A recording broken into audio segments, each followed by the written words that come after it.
আসসালামু আলাইকুম। শিকদার কৃষি টিভির পক্ষ থেকে আপনাদেরকে জানাই আন্তরিক শুভেচ্ছা ও অভিনন্দন। তো আজকে আপনাদেরকে দেখাবো কলার চারা কাঁদি কাটার পরে আপনি কিভাবে তুলবেন, আর সুস্থ সবল চারা আপনি কিভাবে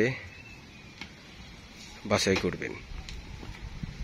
আর যে সকল ভাইরা কলার চারা নিতে চান তারা অবশ্যই আমার সাথে যোগাযোগ করবেন। যারা কাছে আছেন, দূরে ভাই কুরিয়ারে আর এই ট্রান্সপোর্টে ভাই পাঠানো যাবে না। আপনি যদি এসে নিয়ে যেতে পারেন তাহলে আপনি আমার কাছ থেকে চারা নিতে পারবেন, আপনার টাকা দেন বা না দেন। যারা দূর থেকে নেবেন তাদের জন্য, যারা উদ্যোক্তা হতে চান, যে টাকা কম করতে পারেন না, তাদের জন্য সুব্যবস্থা আছে। শিকদার কৃষি টিভির পক্ষ থেকে আপনাদেরকে চারা দেওয়া হবে। তো দেখুন কিভাবে আমরা সাইডে গর্ত করতেছি। এখানে কাঁদিটা কাটছি, আজকে পাইকার অনেকগুলা ভেড়া নিছে। দেখছেন, এক পাশে আপনি দর করে মাটিটাকে পুরা সরিয়ে ফেলবেন, তারপর শাপুল দিয়ে এটাকে আস্তে আস্তে কেটে ফেলে দিতে হবে। আর যে দুইটা চারা আছে, এই চারায় আপনার সার দিয়ে আপনি মাটি দিয়ে আবার সুন্দর করে করে দেবেন। আমি দুইটা চারা রাখছি, কারণ এবার আমার তৃতীয়বার, এর জন্য আমি দুইটা চারা রাখছি। দেখছেন,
দেখছেন একদিকে মাটি সরাই দেওয়ার কারণে কি সুন্দরভাবে আপনার চারাটা, এই গাছটা উঠে গেল, যে গাছটা আমি কাটছি। তো আপনারা এই গাছটা ফেলে দিতে হবে, এটা কারো কাছে বিক্রি করা যাবে না। আর ওই যে চারাগুলি আছে, ওই চারাগুলি উঠাবে। এই চারাগুলি আমরা আপনাদের কাছে দিব, যারা কলা বাগান করেন, যারা আমার কাছ থেকে চারা নেন। কলা চাষ করার আগে অবশ্যই আপনাকে সুস্থ সবল চারা বাছাই করতে হবে। তা না হলে আপনি কলার চাষ করার পর দেখবেন আপনার গাছ পচে যাচ্ছে, নষ্ট হয়ে যাচ্ছে, ভেঙে পড়ে যাচ্ছে, তখন আপনার মাথা নষ্ট হয়ে যাবে। কি থেকে কি করবেন আপনি ভেবে পাবেন না। যত সারটা দেন আপনার কাজটা ঠিক হবে না। চাষ করার আগে অবশ্যই আপনাকে সুস্থ সবল চারা নিতে হবে। দেখছেন চারাগুলো কত সুন্দর, আমার প্রত্যেকটা চারাই সুন্দর।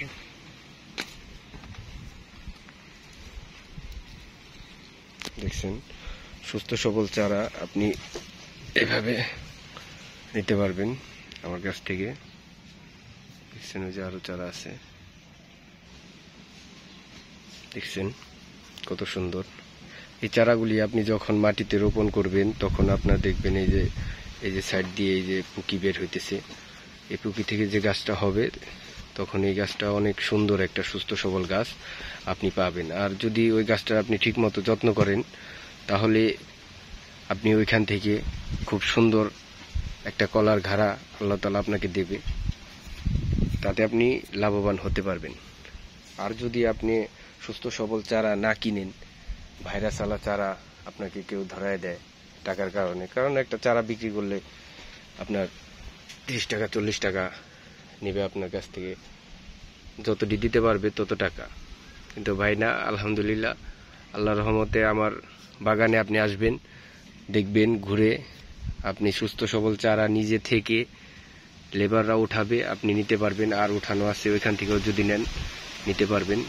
দেখছেন এই যে গাছগুলা, আজকে অনেকগুলা কাঁদি কাটছি, 30-40টা পাইকার এসেছিল।